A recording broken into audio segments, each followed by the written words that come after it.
Welcome to cricket. मेरा नाम है उदित और मेरे साथ प्रफुल्ल सर और हम बात करने वाले हैं ऑन गोइंग आईपीएल सीजन के बारे में। तो कल का मैच बहुत शानदार रहा। मुंबई पहला मैच खेली, उसमें कैमरन ग्रीन का बेहतरीन शतक और अपनी टीम को एकदम जिता के गए, फिनिश करके गया पूरा मैच और बहुत अच्छे उन्होंने शॉट्स खेले। अब और रही बात अभी दूसरे मैच की, बेंगलोर वर्सेस जीडी, तो कोहली का भी बहुत बेहतरीन शतक, सिंगल हैंडली टीम को ले गए, शतक मारा अकेले ना उनके बल्ले से और किसी को 50 नहीं मारा, उन्होंने 101 रन मारे 61 बॉल्स में। उसके सेकेंड इनिंग में शुभमन गिल का बहुत हाई स्ट्राइक रेट के साथ एक बढ़िया शतक, जो अभी आईपीएल और T20 को सपोर्ट भी करता है। 200 की स्ट्राइक रेट था वो शतक, है ना प्रफुल्ल सर? हाँ, कल का दिन सच में बहुत इंटरेस्टिंग था आईपीएल के हिसाब से। जैसा कि आप जानते हो, मैं आईपीएल का इतना बड़ा फैन नहीं हूं, कभी हुआ करता था। अब मैं आईपीएल को सिर्फ एक कार्निवल की तरह फॉलो करता हूं, लेकिन ये बोलने में मुझे भी बहुत अच्छा लग रहा है कि कल का दिन मैं बहुत ईगरली वेट कर रहा था और मैंने एंजॉय भी बहुत किया।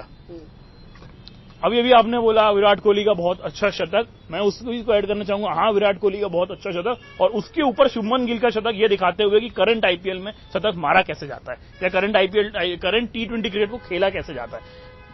विराट कोहली के लिए ठीक है, क्योंकि बहुत क्वेश्चन रेज हो रहे थे, ये हो रहे थे, उन्होंने एक सेंचुरी मार के दिखाई।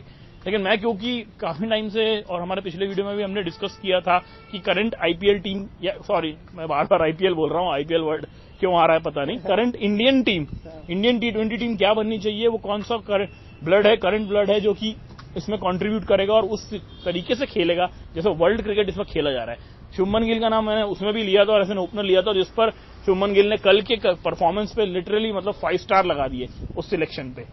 विराट कोहली का अच्छा इनिंग थी। विराट कोहली की इनिंग कम से कम ये दिखा रही है कि विराट कोहली की अभी भी इंडियन टीम में जगह बनती है। लेकिन मैं एक बात से बहुत सरप्राइज हूं, ये आईपीएल सीजन विराट कोहली का सच में अच्छा गया, बहुत अच्छा गया। स्ट्राइक रेट वो नहीं था जो स्ट्राइक रेट इस वक्त बाकी टीमें कर रही हैं, लेकिन ठीक है, सभी एक ही स्ट्राइक रेट में नहीं जा सकते। इनका स्ट्राइक रेट कोई बहुत ज्यादा कम नहीं है, थोड़ा सा ही कम है, विच वुड बी सपोर्टेड। लेकिन सबसे इंटरेस्टिंग बात यह है कि ये पूरे आईपीएल में विराट कोहली ने अपने आप को एज एन ओपनर उतारा है। तो क्या, और इंडियन टीम में विराट कोहली खेलते हैं नंबर 3 पे, तो क्या वो अपनी पोजीशन के लिए चैलेंज कर रहे हैं, क्या वो ओपनरिंग के लिए चैलेंज कर रहे हैं, उसके लिए जाना चाहते हैं? क्योंकि अगर वो ओपनिंग के लिए चैलेंज कर रहे हैं तो फिर उनकी पोजीशन नहीं बनेगी, क्योंकि उनके सामने कंपटीशन है शुभमन गिल और यशस्वी जायसवाल जैसा। लेकिन नंबर 3 पे वो फिट होते हैं। Your views? हम ओपन करना और वन डाउन जाना दोनों एक ही बात है, कि वो टॉप 3 आपके मेन ऑर्डर बैट्समैन होते हैं। एक ही बात नहीं है, लेकिन हाँ, टॉप 3 आपके टॉप ऑर्डर बैट्समैन होते हैं। और मेरा भी ये मानना है कि अगर कोई उस पोजीशन पे खेल रहा है तो अपने आपको 1, 2, 3 के लिए फिट रखे।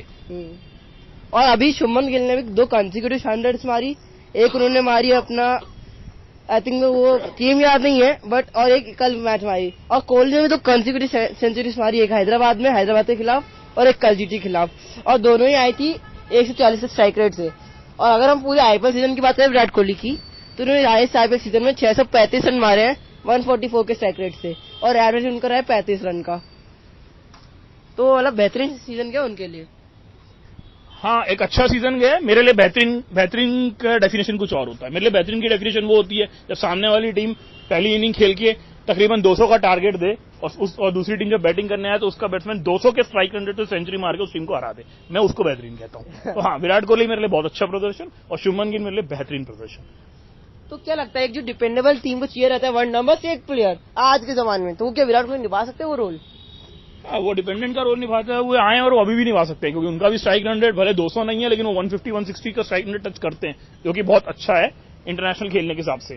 तो जो कि जैसे कि हमारा डिस्कशन हो रहा था कि रोहित शर्मा और KL राहुल जैसे लोगों का बहुत फ्लॉप टूर्नामेंट गया है, तो ये उस लीग से तो बाहर है और इंडिया के 15 गेट उसमें आते हैं। मेरे लिए कल का क्वालिफिकेशन मैचेस बहुत अच्छे थे, क्योंकि मुझे ऐसा लगता है 2 सबसे पॉपुलर टीम्स मुंबई और आरसीबी, इन दोनों के बीच में अलग अलग मैचेस में ये सिनेरियो चल रहा था कि कौन क्वालिफाई करेगा, और एडवांटेज सिचुएशन में बैंगलोर थी। लेकिन जीटी ने जिस तरह का परफॉर्मेंस किया उसमें बैंगलोर को उन्होंने हरा के दिखाया, और मुंबई को पता था उसे सिर्फ अपना मैच जीतना और फिर देखना है क्या होगा, और उन्होंने अपना मैच बहुत अच्छे से जीता 200 रन चेस करके। और अब कल के जो मैच में बारिश हुई थी 1 घंटा और 1 घंटा डिले हुआ था मैच, और इस जब ऐसी पिच होती है जहाँ बहुत सारी बारिश होती है तो ड्यू फैक्टर हेल्प करता है टीम्स को। तो क्योंकि मैंने 2-3 बार देखा मैच में बहुत बॉल बदली गई बीच मैच में। आई थिंक कल 4 बॉल यूज की, 2 बॉल यूज की पहले इनिंग में, दूसरी इनिंग में 2 यूज की थी। कल जिस टाइम पे मैच हुआ था उसमें ड्यू फैक्टर नलीफाइड था, नलीफाइड इन द सेंस क्योंकि पूरी दोनों इनिंग में ही ड्यू थी। तो जो आप बॉल चेंज की बात कर रहे हो सिर्फ एक बार हुई थी दोनों इनिंग में, तो टोटल आप 4 बॉल बोल सकते हो। लेकिन जब मुझे मालूम है कल आरसीबी की जब बॉलिंग चल रही थी उस टाइम पे बॉल चेंज हुआ था, जिसको लेके डुप्लेसिस अंपायर से बात कर रहे थे, लेकिन उसी टाइम अगर आप लोग कमेंटेटर को सुन रहे हो तो कमेंटेटर ने सेम चीज बोली थी कि फर्स्ट इनिंग में भी इसी टाइम पे बॉल चेंज हुई है। तो वो सेट प्रोसीजर के हिसाब से बॉल चेंज हुई। तो आई डोंट थिंक सो जो आरसीबी के फैंस है जैसा कि हमेशा एक्सक्यूजेस ढूंढते रहते हैं, वो इस एक्सक्यूज को ढूंढ लेंगे कि हम कल का मैच हार गए क्योंकि बॉल चेंज हो गई। I don't think so. Shubman Gill ने जो परफॉर्मेंस दिखाया वो दुनिया में कहीं से भी बॉल उठा के ले आते, वो शुभमन गिल को वो स्टेडियम पार ही करानी थी। और अभी रोहित, आप जैसे आपने कहा कि रोहित और केएल राहुल बाहर है, अब उनके फैंस ऐसा बोलते भी हैं कि कोहली को क्यों खिला रहे हो, वो भी तो एजेड हो गया है, तो रोहित शर्मा क्यों नहीं खिला रहे? आपका एक डायरेक्ट आंसर मिलता है, कोहली ने रन बनाए हैं। तुम दोनों तो सीधा आंसर है आईपीएल में इस जो अभी करंट सिचुएशन है, आईपीएल के स्टैटिस्टिक्स उठा के देख लो, कोहली ने दिखा दिया है उनकी इंडियन टीम में अभी भी जगह बनती है। फिटनेस तो ऑब्वियसली उनकी इतनी है कि फिटनेस पे उनकी एज का फैक्टर आता ही नहीं है, लेकिन बात आ रही थी उनके परफॉर्मेंस पे और उनके करंट कि वो क्या स्ट्राइक रेट से बैटिंग कर सकते हैं। वो उन्होंने क्वेश्चन का आंसर दे दिया है कि उनका स्ट्राइक रेट भी बहुत अच्छा है, 150-160 एक बहुत अच्छा स्ट्राइक रेट होता है। ऑब्वियसली आजकल की जनरेशन जो 200-250 दे रही है वो उतना अभी तो नहीं कर रहे हैं, लेकिन सारे भी प्लेयर 200-250 तो नहीं निकाल के पाएंगे। तो वो एक आप लोग बोलते हैं डिपेंडेबल की भी जरूरत होती है, तो कम से कम वैसे वाले डिपेंडेबल तो नहीं है जो सिर्फ बैठे रहते हैं। 160 के स्ट्राइक रेट से बैटिंग भी करेंगे और जहां जरूरत पड़ेगी अपने सिंगल हैंडली मैच जिता के भी देंगे। तो उनकी जगह इंडियन T20 टीम में बिल्कुल बन रही है। नहीं, वरना आजकल फैंस ऐसा बेसस उठाते हैं कि जब तुम रोहित और जब तुम कोहली को रहे तो रोहित और राहुल को भी लो, तो ये उन्हें डायरेक्ट तमाचे गाल पे कि ये देख लो तुम, अब देख लो तुम स्टैट्स उठा के देख लो। रोहित का जो आईपीएल सीजन रहा है उन्होंने सिर्फ 250 रन मारे, मैं आपको अभी स्क्रीन पे दिख रहा होगा करंटली 250 रन मारे। उनका स्ट्राइक रेट कितने का है? 80-90 का स्ट्राइक रेट उनको, तो 13-14 का कुछ वो एवरेज है। तो इस बेसिस पे आप नो डाउट उनका सीजन खराब गया है, वो खिलाड़ी खराब नहीं है, उन्होंने भी इंडिया के लिए बहुत कंट्रीब्यूट किया, बहुत कुछ किया। जैसा मैंने पिछले वीडियो में कहा था कि इस वक्त वनडे वर्ल्ड कप और WTC आ रहा है, वो उनके बिना नहीं खेला जा सकता है, ना उनके बिना और ना इसके विराट कोहली के बिना। हाँ, केएल राहुल के लिए जैसा मैंने पिछले वीडियो में भी कहा था, वो तो अब शायद डोमेस्टिक खेल के परफॉर्मेंस ले आए, उनके लिए अच्छा यही होगा, क्योंकि करंट परफॉर्मेंस तो मुझे ऐसा लगता है पिछले 1-2 साल से उसे राहुल द्रविड़ का एक जो स्टैंडर्ड स्टेटमेंट है कि बहुत ही टैलेंटेड खिलाड़ी है, ये सिर्फ राहुल द्रविड़ ने टीम मैनेजमेंट को सुना के उनको हर जगह खिला दिया, लेकिन वो टैलेंट कहाँ है वो अब तक लोग ढूंढ रहे हैं, समझ में नहीं आया। मुझे लगता है शायद वो फास्ट बॉलिंग करना चालू करेंगे, उसमें उनका टैलेंट दिखाई देगा। और एक फनी थिंग मैं आपको इस समय बताना चाहूंगा, जो अभी लखनऊ के कोच है गौतम गंभीर, वो जब कमेंट्री क्या करते थे स्टार स्पोर्ट्स के लिए, उन्होंने बहुत सारी मिस्टेक्स दिखाई थी केएल राहुल का, खासकर जब केएल राहुल जब आउट हुए थे वर्ल्ड कप में रशीम शाह खिलाफ, उन्हें बताया था वो लेट जाते बॉल डिफेंस करने, इसलिए उनके ऐसे लगे बोल्ड होते हैं। और यही अभी लखनऊ के कोच है और केएल राहुल को बैक कर रहे हैं। और अमित मिश्रा उन्होंने ट्वीट करके बोला था KL Rahul is the biggest fraud in the Indian cricket team, और अभी उनके साथ ही खेल रहे थे ये सीजन। ये सच में फनी है, लेकिन ये आपको सिर्फ आईपीएल में ही देखने मिलता है, क्योंकि आईपीएल में जैसा कि मनी का बोलवाला है और क्रिकेट कार्निवल हो रहा होता है, तो लोग अपने ही ट्वीट से पीछे हट जाते हैं, अपनी बातों से मुकर जाते हैं। मैं गौतम गंभीर का बहुत बड़ा फैन हूं और गौतम गंभीर ने इंडियन टीम के लिए बहुत कंट्रीब्यूट किया और करंटली भी वो कैसे कोचिंग बहुत अच्छा कर रहे हैं और उनके जो पॉइंट्स होते हैं वो स्पॉट ऑन होते हैं। अमित मिश्रा वाले ट्वीट पर सच में मुझे भी हंसी आई है कि वो उसी के साथ खेल रहे हैं जिसके उन्होंने वो ट्वीट किया। गौतम गंभीर ने being a star sports commentator सिर्फ एक वो उसका वो निकाला था, खामी निकाली थी और बताई थी, वो ओके, वो तो वो किसी के लिए भी निकाल के बता सकते हैं। इसका मतलब ये थोड़ी कि अगर उन्होंने किसी की खामी निकाल के बताई है तो आईपीएल में वो मना कर देंगे जाके अपने टीम मैनेजर को कि नहीं इसको मैं इसके साथ नहीं खेलूंगा या इसकी कैप्टनसी में मैं कोचिंग नहीं करूंगा। ऐसा नहीं होता है, वो तो टीम मैनेजमेंट पूरा है जो मिलकर डिसाइड कर रहा है। और अभी केएल राहुल का बेसिकली बाहर होने से लखनऊ को फायदा ही हुआ है। मुझे लगता है केएल राहुल खेल रहे होते तो शायद लखनऊ क्वालिफायर्स में नहीं आ पाती। बट एक चीज का बुरा लगा, जैसा ने बहुत गंदी लिखी है, जो स्क्रिप्ट है ना बहुत गंदी है। मतलब कुछ तो एंटरटेनमेंट लाओ, LSG वर्सेस आरसीबी। हालांकि लोग कहते हैं कि पैसा है, ये सब पैसे का खेल होता है, अगर अंबानी और जैसा को अपना वो हाइप करना होगा आईपीएल तो ये मैच होगा, बट ऐसा कुछ नहीं है, मैच फिक्स नहीं होते, इससे ये भी तो चल चुका है। हाँ, आप एमआई जैसी टीम को थोड़ी ना बाहर कर दोगे, कोई जो मैच फिक्सिंग करने वाले लोग बोलते भी हैं। एमआई ने अपना परफॉर्मेंस किया, क्वालिफाई किया, जीटी ने अपना परफॉर्मेंस करके आरसीबी को बाहर किया और लोग कह रहे थे कि चलो जीटी को क्या लेना देना, क्यों नहीं लेना देना। अगर आरसीबी क्वालिफाई होती और बाद में अपना क्वालिफायर मैच जीती तो हो सकता है आगे से जीटी से ही खेलना पड़ता, तो जीटी क्यों किसी टीम के लिए कोई एहसान करेगी या वो अपना फ्लो में थी, फ्लो में चलती गई और उसने दिखा दिया आरसीबी उसके सामने कुछ नहीं थी, उसने आरसीबी को क्लीनली आउट कर दिया कंपटीशन से बाहर। और इसलिए शायद अब जो फर्स्ट क्वालिफायर है उसमें भी अब सीएसके को भी सोचना पड़ेगा कि उसे कैसे जीटी को हैंडल करना है। हालांकि सीएसके भी इस वक्त रेड हॉट फॉर्म में है, लेकिन एक्चुअल में मैच अब जो देखने लायक होगा वो जीटी से सीएसके होगा, क्योंकि एक तरीके से फाइनल का ही प्रीव्यू होगा। तो मुझे ऐसा लगता है कि जो इनमें हारेगा वो भी जाके सेकंड क्वालिफायर को हरा के वापस फाइनल खेलने उसी टीम से पहुंच जाएगा, मुझे ऐसा लगता है। क्योंकि मुझे लग रहा है एलएसजी में भी कोई जैसा खास स्कोप नहीं दिख रहा। एमआई को अपना वापस ए गेम लाना पड़ेगा, Cameron Green, Tim David, Rohit Sharma, Ishan Kishan, इन सबको ए गेम लाना पड़ेगा और उन्हें अपना मैचेस जीतने हैं। तो और जैसा कि अभी एलएसजी पे आया तो मैं भी थोड़ा उस पर आता हूँ। अभी एलएसजी की स्क्वाड है बैलेंस लग रही है। ओपनर आपका तो फॉरेन ओपनर्स है, काइल मेट्सन है, क्विंटन डिकॉक, वन डाउन आपका दीपक हुडा, कुणाल पांड्या है ही, और टू डाउन चॉइस ऑफ पूरन जो अच्छी फिनिशिंग करके दे ही रहे हैं पूरे सीजन। और बॉलर्स मेरे को खास नहीं लगता एलएसजी में, बट फिर भी ठीक ठाक बॉलर्स है जो डिफेंड कर सकते हैं।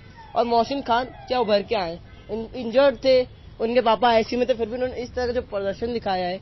लास्ट इनका अच्छा प्रदर्शन था, बट इस साल उन्होंने बहुत अच्छा किया है। उसमें क्या टॉपिक मुझसे आप पूछें तो इस वक्त जो 4 टीमें क्वालिफाई हुई हैं उसमें एक टीम जिसके लिए मैं शॉर्टली बोल सकता हूं कि मुझे सबसे कमजोर नजर आ रही है और शायद फाइनल बिल्कुल नहीं खेलेगी, वो एलएसजी है। तो मैं आपकी बात से टोटल डिसएग्री करता हूं जो आपको एलएसजी का बैलेंस नजर आ रहा है, क्योंकि अगर आप उसी बैलेंस को जीटी, सीएसके और एमआई से कंपेयर करेंगे तो आप खुद ही सोच लीजिए कि अपने दिन में अगर एलएसजी परफॉर्म भी करेगी और सामने वाले का परफॉर्मेंस निकल के आ गया, क्योंकि एमआई की आप बैटिंग लाइनअप देखिए, मतलब जिस दिन Cameron Green, Tim David, Ishan Kishan ये सब एक साथ चल गए तो पता नहीं क्या टारगेट पे जाएंगे। सेम गोस फॉर जीटी और same goes for CSK. CSK ने अपना पिछले मैच में दिखाई भी था, आई थिंक उन्होंने शायद 220, 230 समथिंग स्कोर कर दिया 2 विकेट के नुकसान पे। और कल जीटी ने जो शुभमन गिल और विजय शंकर ने 126 रन के आसपास की पार्टनरशिप करी है उनकी भी लगी। आई एम नॉट श्योर कि इस वक्त एलएसजी का कोई प्लेयर इतने फॉर्म में है कि वो फर्स्ट बैटिंग करके 200 से ऊपर या सेकंड बैटिंग करके भी 200 से ऊपर बना पाएंगे टोटल्स को, क्योंकि अब जो मैचेस आप देखने वाले उसमें आपको 200 के आसपास का स्कोर दिखाई देगा।